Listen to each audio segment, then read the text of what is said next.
E o Espírito Santo de Deus me trouxe uma palavra, mas que essa palavra, ela não seria apenas para um dia, né? Mas para mais dias. E nós vamos estar falando, talvez aí uns 3 ou 4 domingos, sobre quem eu sou. Quem você é?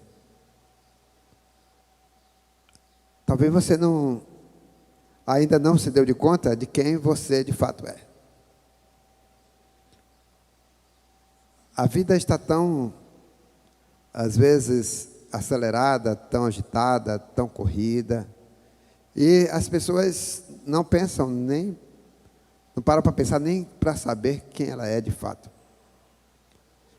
O que a Bíblia nos diz que nós somos? Porque você vai, às vezes, no espelho e olha e diz assim, olha, eu sou essa pessoa aqui. Né? E você, por suas características físicas, e você diz, não, eu sou a Josefa ou Antônia, né? Eu sou lá a Maria, e meu pai é fulano, minha mãe é fulana, mas quem de fato você é? Vamos nos deter alguns dias falando nesse assunto. Eu quero convidar você a abrir sua Bíblia em Colossenses capítulo 3. Colossenses 3.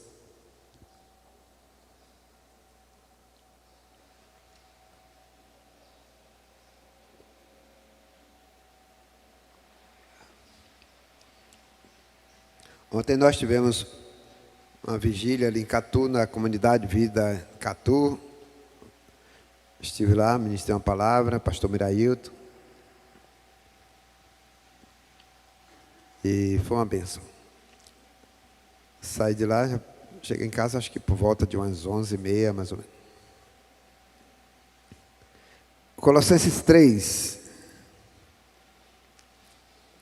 A partir do versículo 1 até o versículo 17.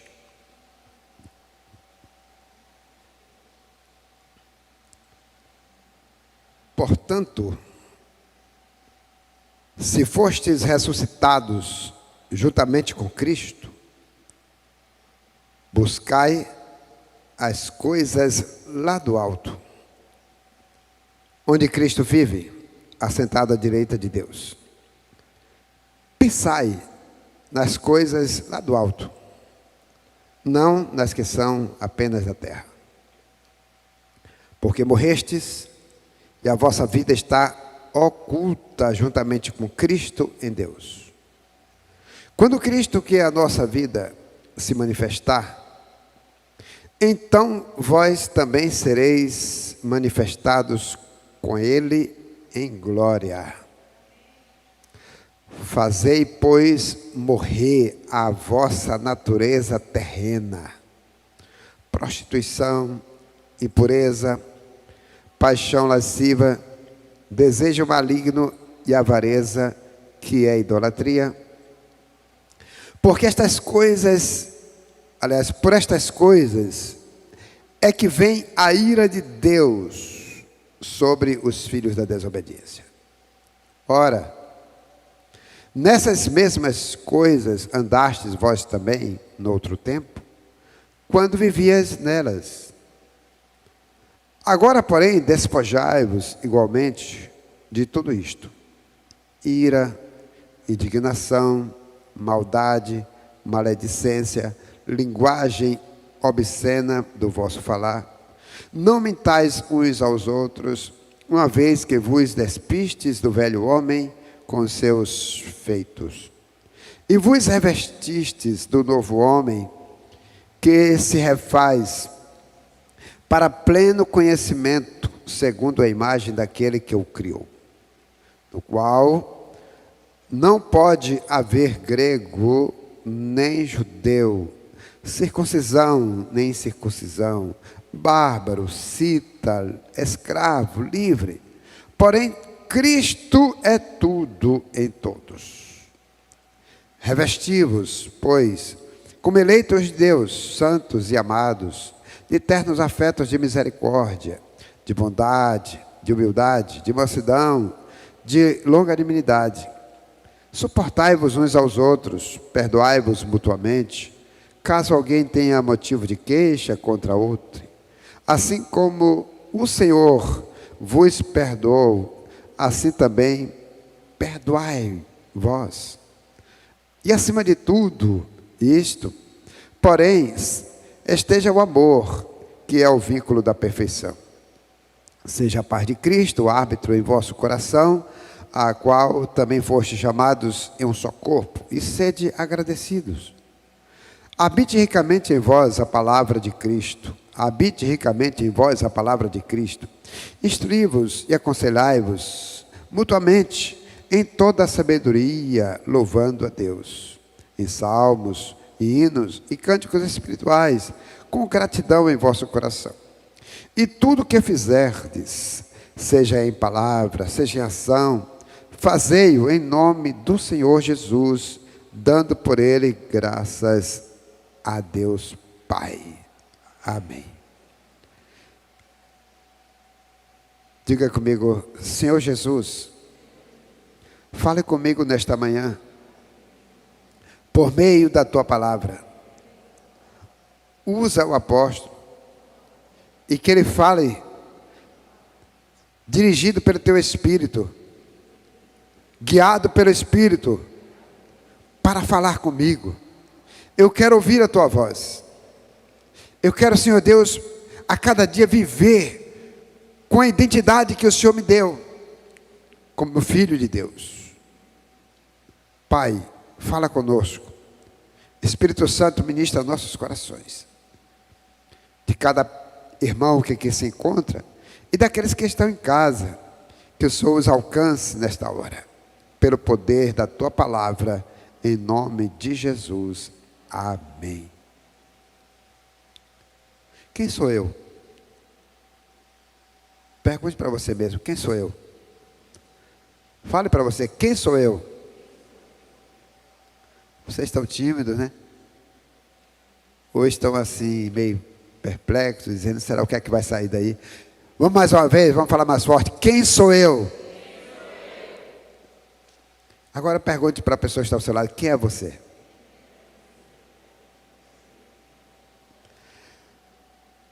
Amados, tudo isso aqui tem a ver com a imagem e semelhança de Deus. Vocês lembram que lá no princípio, quando Deus criou o homem, em Gênesis 1, versículo 26 e 27, diz que ele criou o homem à sua imagem, conforme o quê? A sua semelhança. Macho e fêmea os criou. Não criou o neutro, né? Criou macho e fêmea. Deus criou o homem e a mulher à sua imagem e à sua semelhança. Quando você descobrir o que é imagem e semelhança, talvez você vai descobrir de fato quem é você. Quando a palavra de Deus diz, olha, que o Deus foi feito em mais semelhança, o maior problema é que muitas vezes as pessoas têm pensado que quando Adão pecou, a humanidade deixou de ser imagem e semelhança de Deus. E isso não é verdade. A humanidade continuou sendo imagem e semelhança de Deus. No capítulo 5 de Gênesis, vai ver que em seguida, depois do pecado, quando Adão tem um filho chamado Sete, ele diz que ele foi feito à sua imagem e à sua semelhança. O maior problema é que quando o pecado entrou, a imagem ela foi podemos dizer embaçada. A imagem ficou manchada. A imagem, né, ficou distorcida. Existe a imagem, porém, uma imagem distorcida, uma imagem maculada. Mas nós vamos ver, descobrir mais algumas coisas sobre quem sou eu.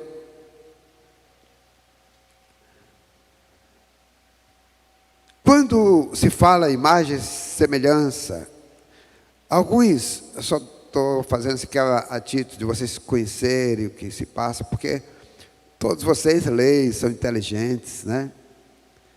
Quando se fala em imagem e semelhança, tem alguns que separam imagem e semelhança. Diz que imagem é uma coisa e semelhança é outra.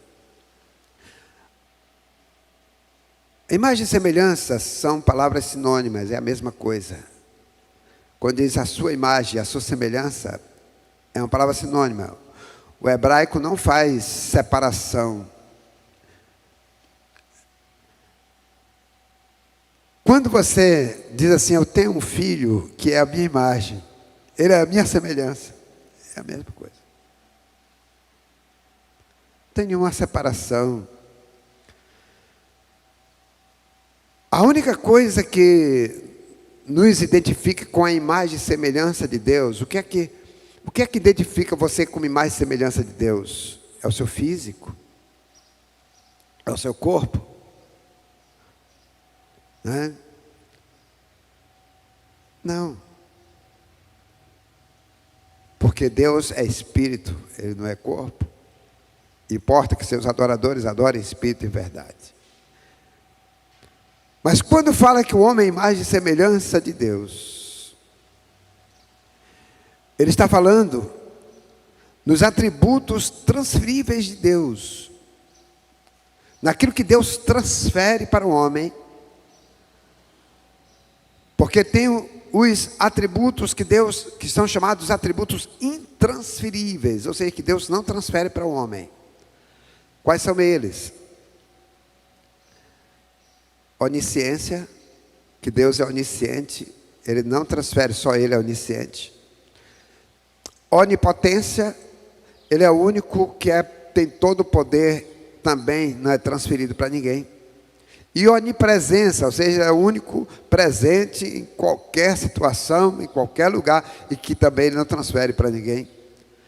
Mas existem os atributos de Deus chamados transferíveis. Quais são eles agora? E que se identifica com a imagem e semelhança de Deus. A santidade.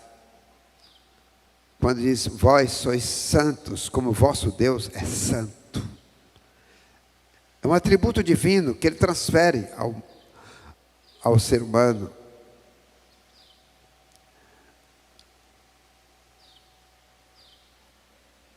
O atributo divino, né, que são os atributos morais, o amor.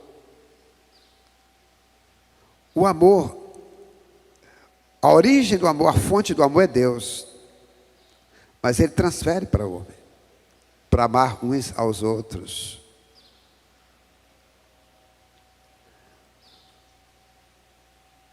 O atributo da misericórdia, Deus é misericordioso e Ele transfere e diz que nós devemos ser misericordiosos, compassivos, uns com os outros. Essas qualidades morais, né, éticas, que Deus reparte com o homem, com o ser humano. E nós nos identificamos com a imagem e semelhança dele. Mas quando o pecado entrou no mundo, então entrou tanta coisa ruim, que deixou essa imagem manchada, maculada.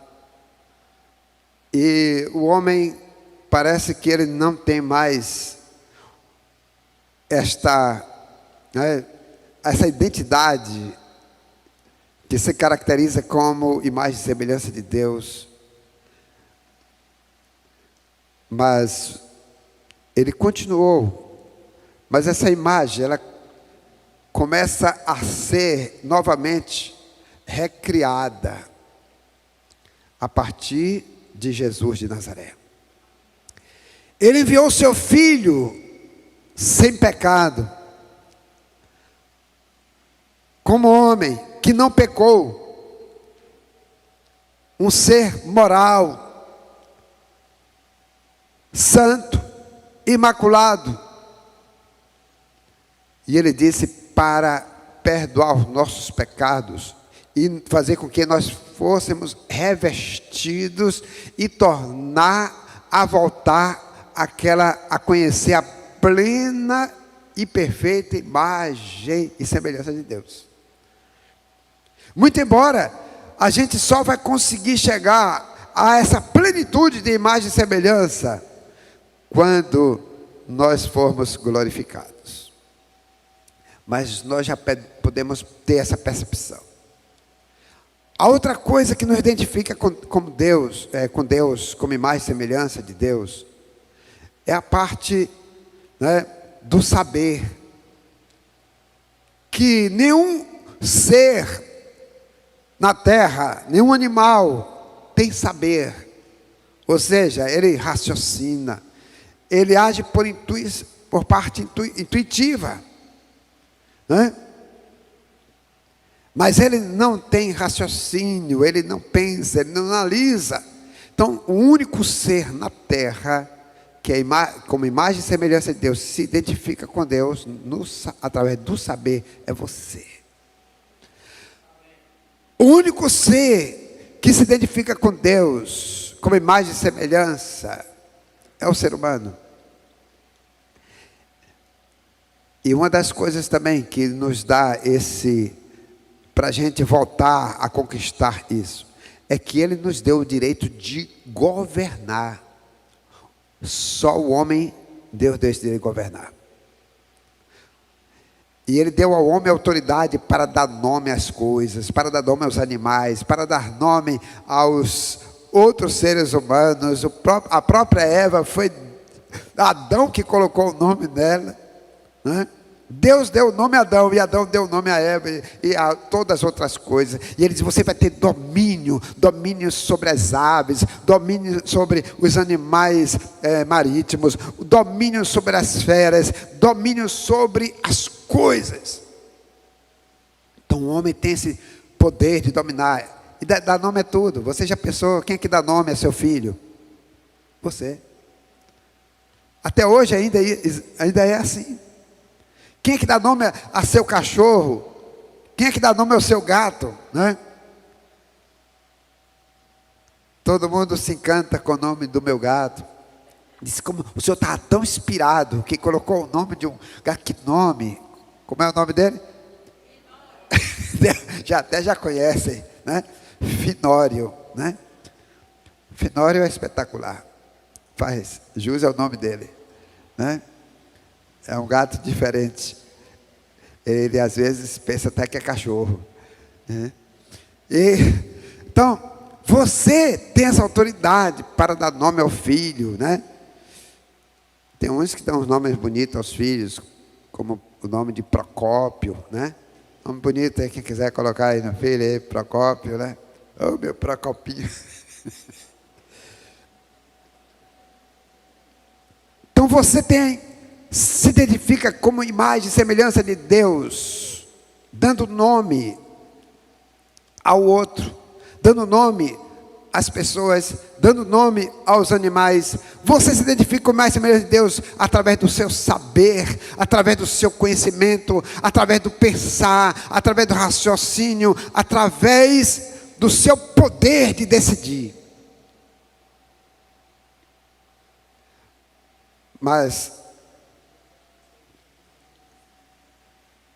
essa imagem e semelhança de Deus nos coloca numa responsabilidade muito grande, como filhos de Deus, uma imagem recriada por Cristo Jesus. E por isso mesmo, vamos aqui partir para a palavra, né? O versículo 10 diz, todo mundo com a Bíblia aberta aí? Amém? Bíblia na mão e no coração.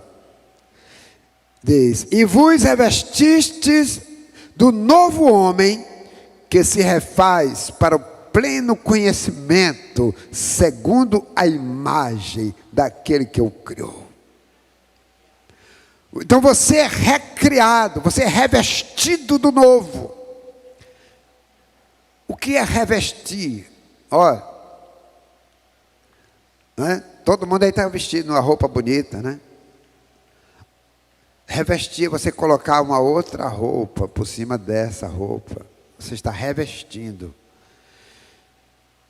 Então, nós nascemos, irmãos, e já trazemos com a gente a natureza pecaminosa lá de Adão ainda, de Adão.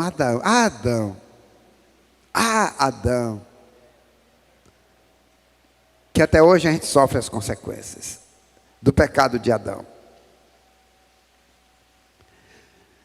O menino já nasce, já traz com ele a raiz do mal.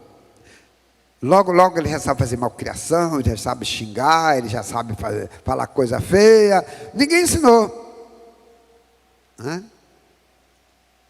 Ele já sabe fazer birra, porque está nele. Então Jesus agora diz que ele nos revestiu do novo. Ou seja, quando eu aceito Jesus, eu recebo a vestimenta nova. Eu recebo o próprio Jesus e ele me reveste. E agora diz que a nossa natureza terrena precisa morrer. Morrer. Aquela vontade que você tinha, né? De, às vezes, aquelas vontades malignas, né? De momentos de muita ira, de raiva, de ódio. Ai, se eu pudesse, eu matava, eu esganava. Começa a morrer, porque você foi revestido do novo, segundo a imagem do que ele criou, que é Deus. E por isso que Paulo disse: eu não vivo agora mais eu, mas Cristo agora, ele vive em mim. Eu não posso viver como eu vivia antes. A diferença é essa, queridos. E por isso mesmo, é que Paulo começa dizendo, no versículo 1, olha só, porque os nascidos da terra, eles são muito ligados com a terra, com as coisas terrenas. E aí, diz assim, buscai, aliás, portanto, se foste ressuscitado juntamente com Cristo, buscai as coisas lá do alto, onde Cristo vive, assentado à direita de Deus. Pensai nas coisas lá do alto, não nas que são da terra, meu irmão. Ele disse: porque morrestes, e a vossa vida está oculta, escondida, juntamente com Cristo em Deus. Quando Cristo, que é a nossa vida, se manifestar, então vós também sereis manifestados com Ele em glória. Isso aí, falando da glorificação. Fazer, pois, morrer a vossa natureza, o quê? Terrena. Aí ele cita algumas coisas dessa natureza terrena. Vamos lá? Pega aí sua Bíblia, como a gente está sem Bíblia aqui. Pega a sua Bíblia e vamos acompanhando aí. Versículo 5. Fazer, pois, morrer a vossa natureza terrena. Quais são elas? Prostituição, impureza. Impureza é um bocado de coisa, né? Inclui um bocado de coisa. Paixão lascívia. O que é paixão lascívia? É você, meu irmão, a lascívia. É você fazer, é como se armar um laço para outra pessoa cair no laço, né?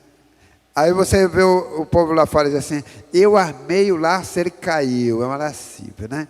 Botar uma roupa bem chamativa, isso é lascívia para o outro, o oposto desejar e chamar a atenção.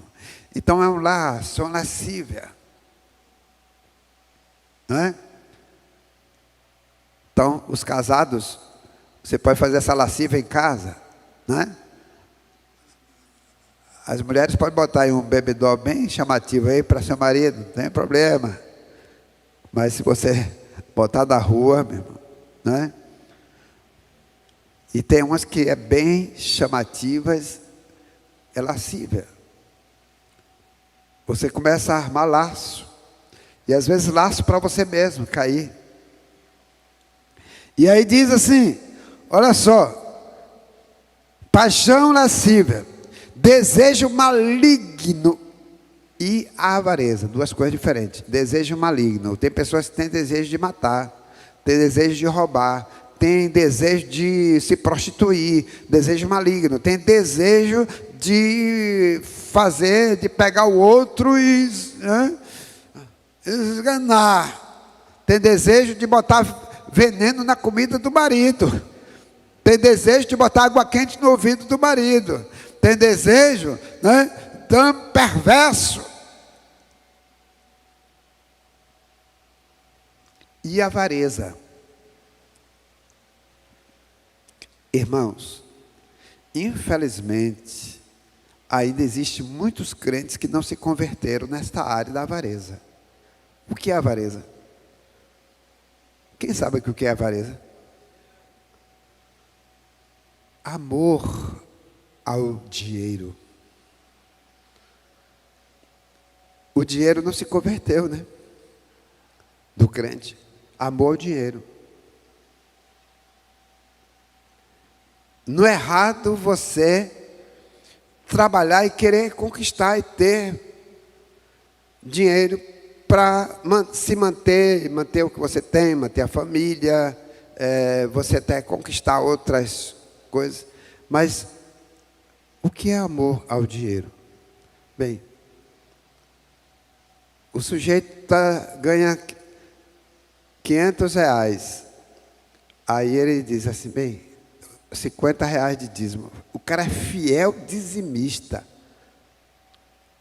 Mas no dia que ele ganhar R$10.000, para dar 1.000, ganhar uma indenização de R$100.000 para dar 10.000,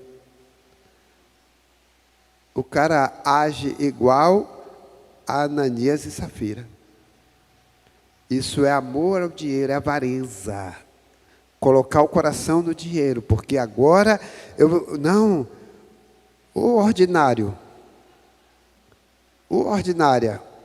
se tu recebeu muito, você tem que louvar a Deus porque Ele te deu muito. Então, você tem que ter gratidão a Deus, alegria de entregar muito. Eu digo, meu Deus, se tu me deste a oportunidade de eu entregar R$100.000 no altar, todo mês de dízimo, que bênção, né? É porque eu estava ganhando muito. Mas as pessoas começam a colocar o coração, essa avareza. Não, dá R$1.000. Aí já começa a pensar. Para onde é? Vai gastar em que esse dinheiro? Não sei o quê. Querido, a avareza é um dos pecados tão nocivos quanto a prostituição, quanto ao adultério, quanto ao matar, quanto ao roubar. Por isso que em Malaquias o profeta diz, roubará o homem a Deus. Aí diz assim, em que nós te roubamos? Qual é a resposta? Em que nós te roubamos? Qual é a resposta? Hein? Os irmãos sabem Bíblia. Roubamos a Deus nos dízimos e nas ofertas, queridos. Roubamos, somos roubadores. Isso é avareza. É pecado.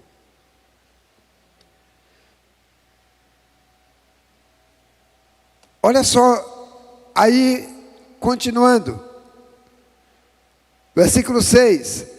Por essas coisas nós citamos aqui, é que vem o que? A ira de Deus sobre os filhos da desobediência.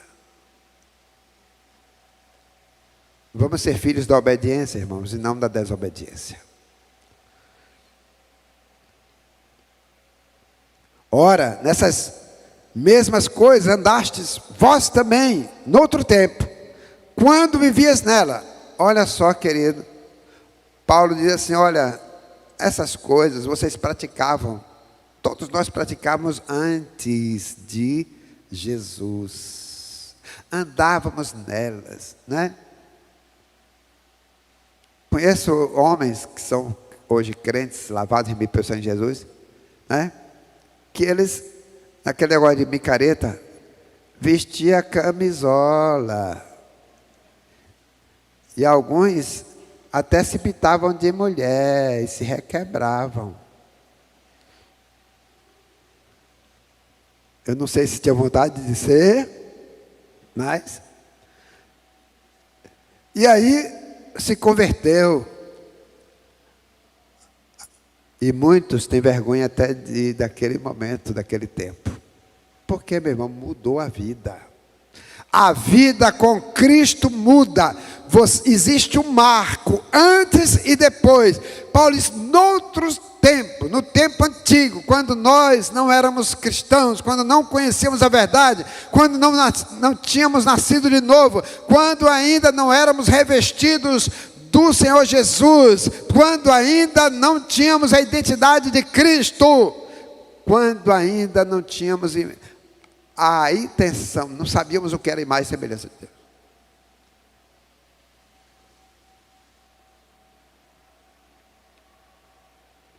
E aí, diz assim, Paulo diz assim no versículo 8, agora, meus irmãos, porém, despojai-vos, largue isso para lá, deixe isso para trás, né?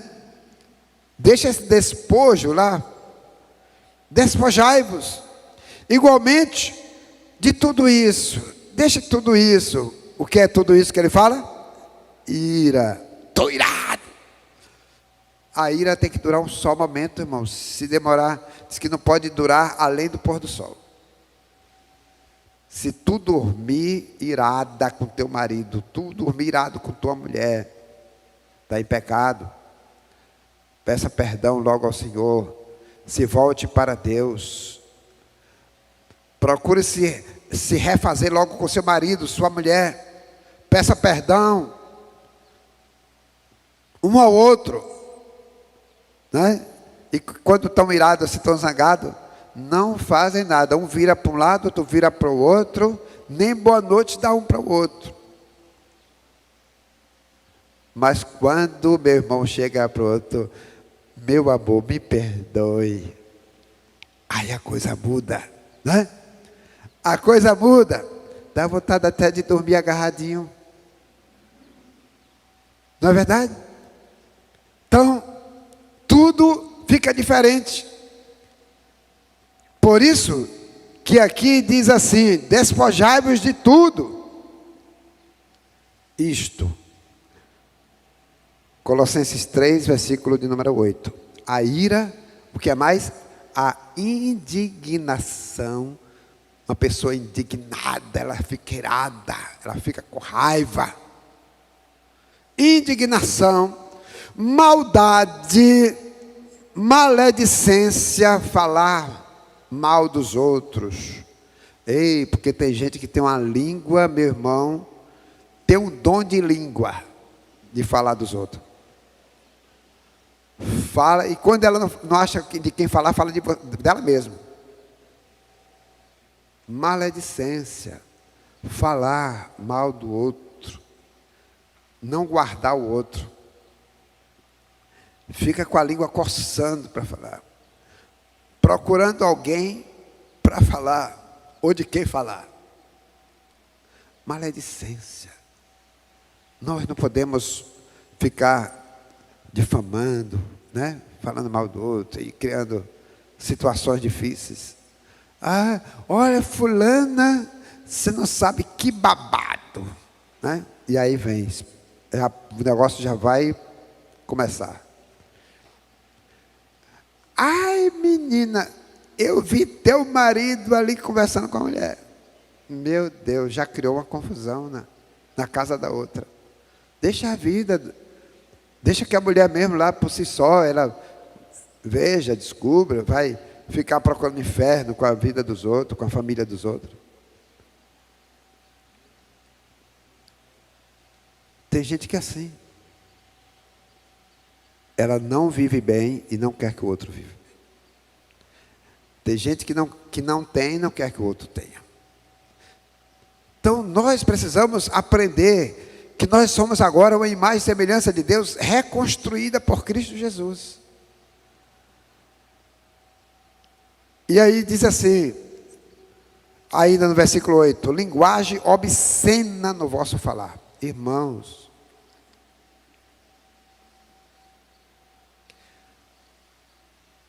olha só que essas palavras de Paulo tem a ver com a ética, com a moral do ser humano.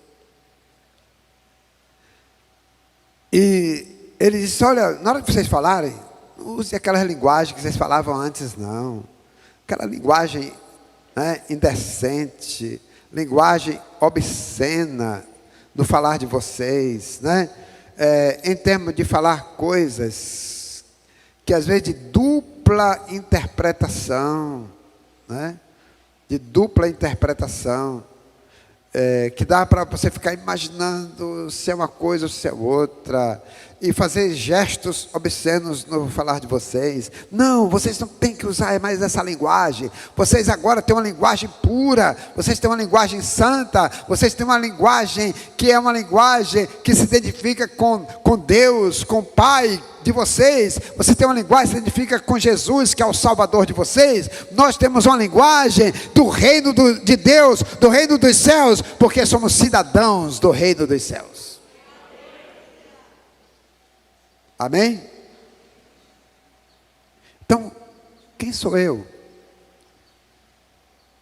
Eu sou essa pessoa que tem uma identidade de filho de Deus, que carrego essa imagem de Deus na minha vida, né?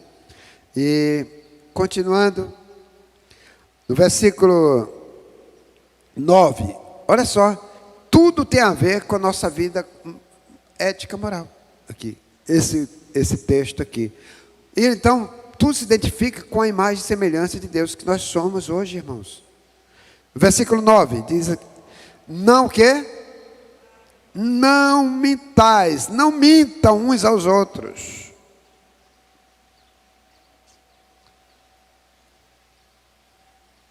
Você sabe por que a criança mente para o pai e para a mãe? Além daquela raiz que ela já vem da natureza pecaminosa, existe outro fator. A criança, às vezes, ela mente para o pai e a mãe, porque já sabe que vai ser castigada, para se livrar da surra, para se livrar do castigo, para se livrar de uma situação ruim para ele. Então ele mente. É como se ele quisesse se blindar. Então, Paulo diz assim, olha, vocês não mintam uns para os outros. O que é que nós podemos aprender com isso, irmãos? Que nós temos que aprender que mesmo nós estando errado, precisamos falar um para o outro a verdade. E nós não podemos punir o outro quando ele está falando a verdade. Precisamos amar e perdoar. Então, o outro tem medo de, às vezes, de falar a verdade, achar que ele vai ser rejeitado, que ele vai ser punido, que ele vai ser discriminado, e mente um para o outro. E nós precisamos aprender que nós somos uma igreja, a igreja de Jesus, que precisa falar a verdade um com o outro, não mentir um para o outro, e saber que quando falar a verdade, você vai ser perdoado, você vai ser aceito, você vai ser recebido, mesmo que tenha que, às vezes, ser disciplinado, mas a disciplina é com amor, como diz a palavra de Deus. Não é? Se a criança, ela faz algo de errado, aí você diz, olha, você conversa com ela, você errou, você fez isso aqui, não agrada, você aqui lhe prejudica. Agora, você vai ficar ali naquele cantinho ali, né? Só por isso, mas você vai conscientizar ela. Isso aqui não é um castigo, é uma disciplina, é diferente, irmãos.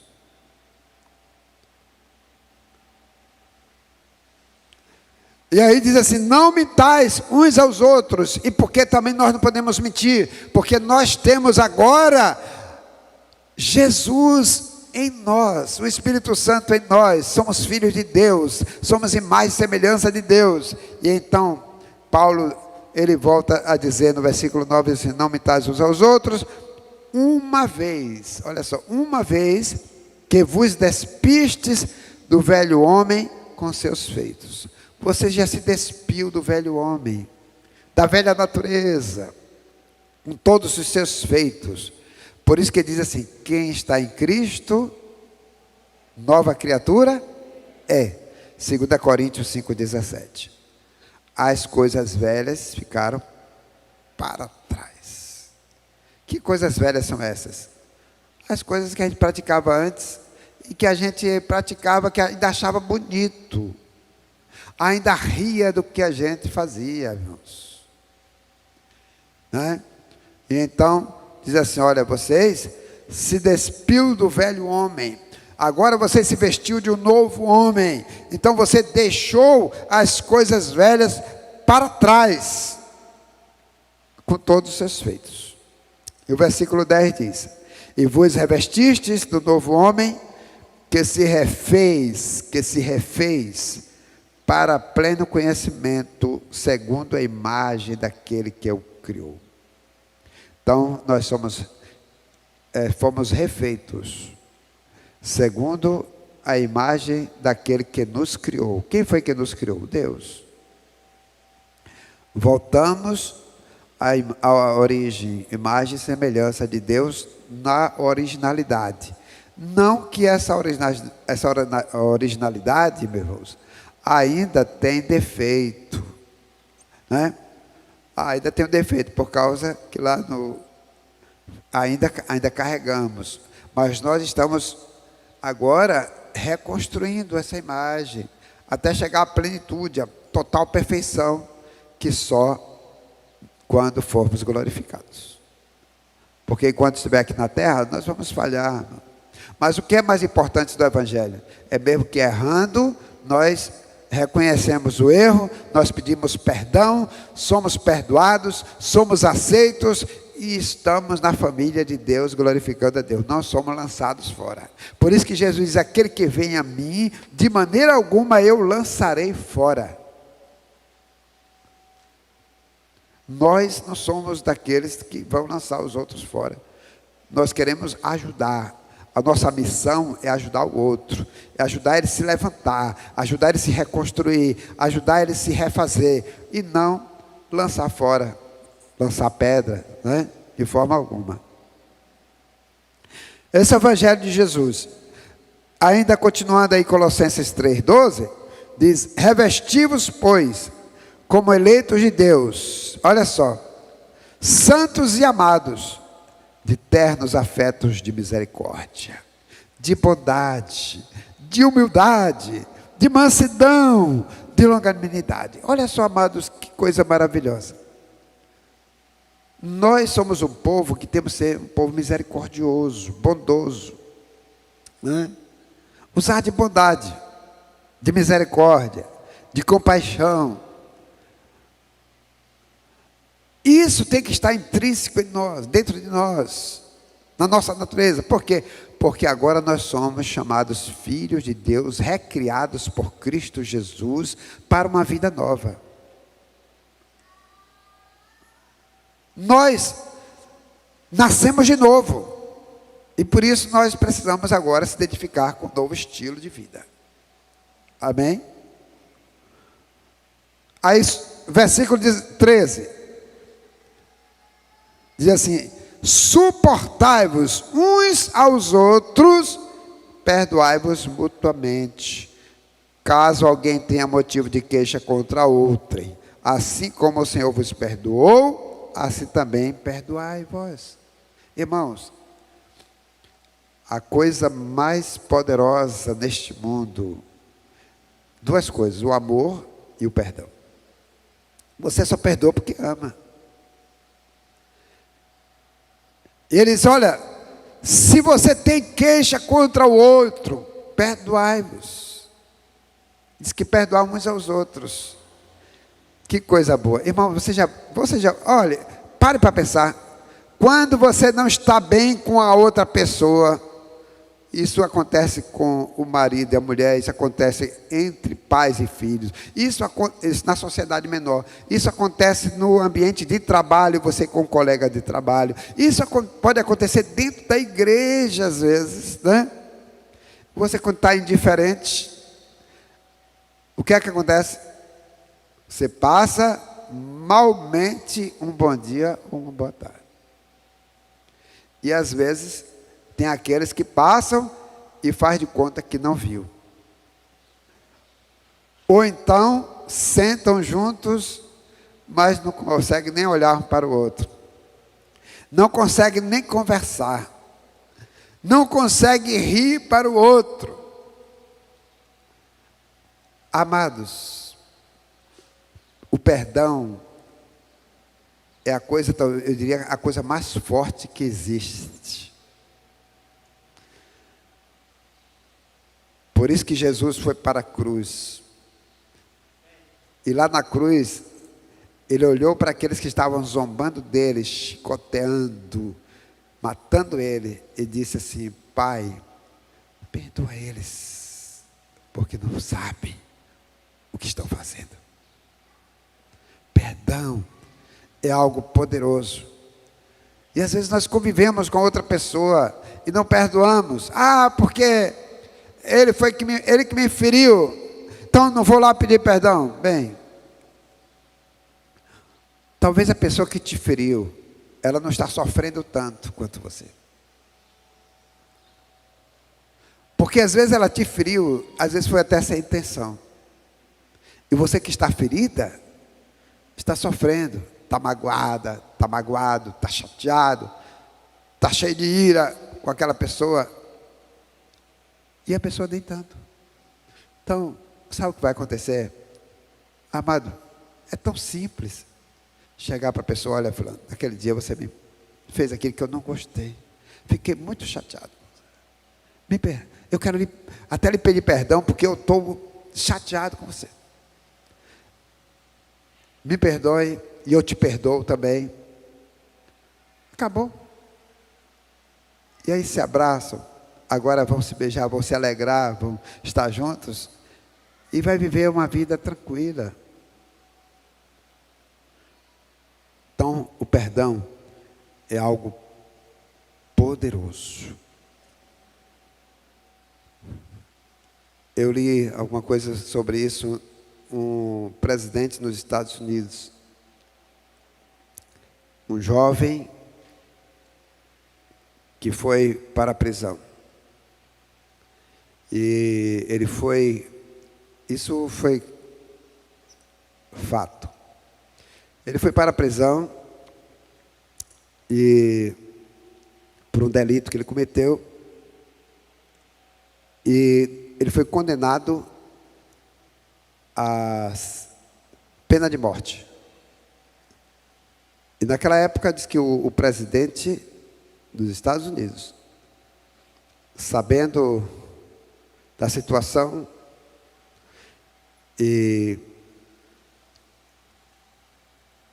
ele poderia dar, né, o que os presidentes podem dar de, às vezes final de ano, aquele, como é o nome que dá?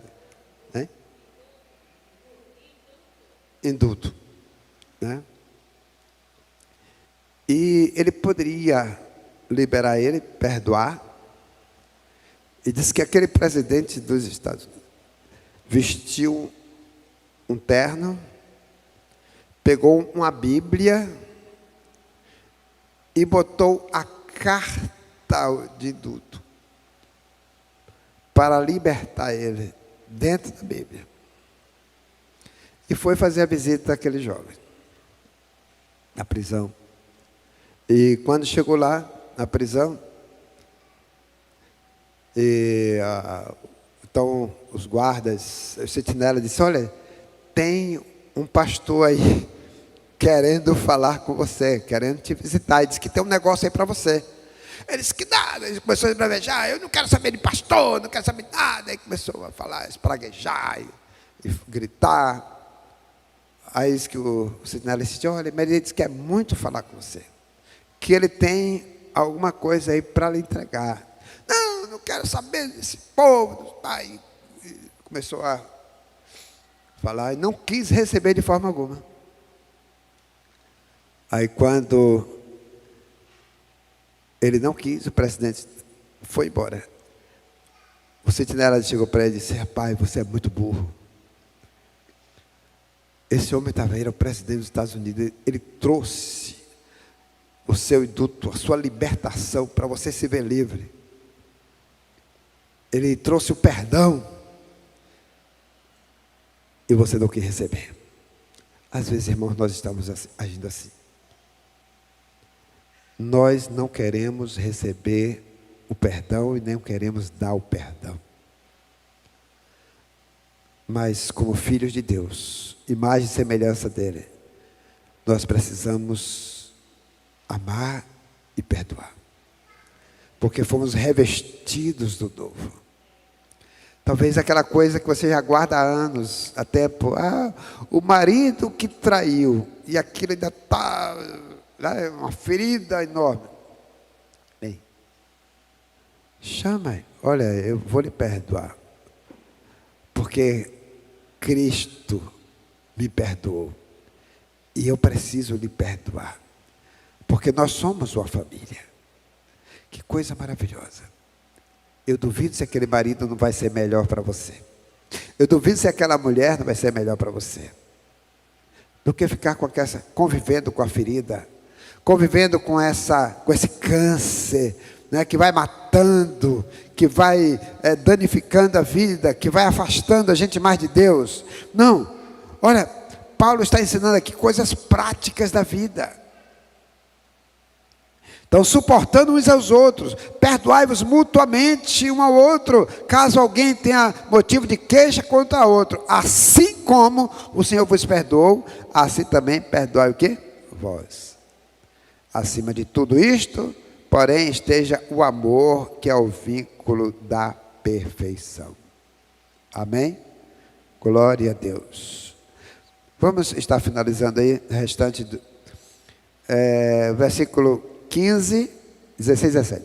Seja a paz de Cristo o árbitro em vosso coração, a qual também foste chamados em um só corpo, e sede agradecidos. Habite ricamente em vós a palavra de Cristo. Habite ricamente em vós o quê? A palavra de Cristo. Instruí-vos e aconselhai-vos mutuamente em toda a sabedoria, louvando a Deus com salmos e hinos e cânticos espirituais, com gratidão em vosso coração. A Bíblia diz aqui, Paulo diz: olha, vocês procurem se instruir e se aconselhar uns com os outros, mutuamente, em toda a sabedoria, louvando a Deus com salmos, hinos, cânticos espirituais. Nós precisamos, irmãos, estar se aconselhando um ao outro. Diga comigo, uns aos outros. Uns aos outros. Aconselhando uns aos outros. Somos psicólogos uns dos outros, né? Vamos fazer terapia uns com os outros. Vamos estar aconselhando uns aos outros. Vamos estar ouvindo o outro. Vamos estar perdoando uns aos outros. Uns aos outros. Amando uns aos outros. Perdoando uns aos outros. Ensinando uns aos outros.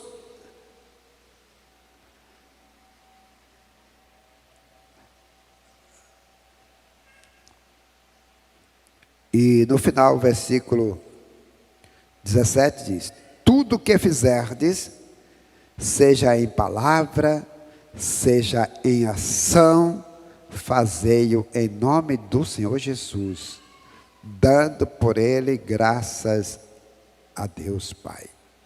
Tudo que fizer, meu irmão, faça em nome do Senhor Jesus Cristo. Porque quando você faz isso, deixa de ser peso, né? Deixa de ser um peso, deixa de ser algo assim como se fosse muito pesado para a gente fazer. É um fardo pesado, né? Então, quem sou eu? Eu sou imagem e semelhança de Deus, recriado por Cristo Jesus para viver, manifestar os atos divinos aqui na terra.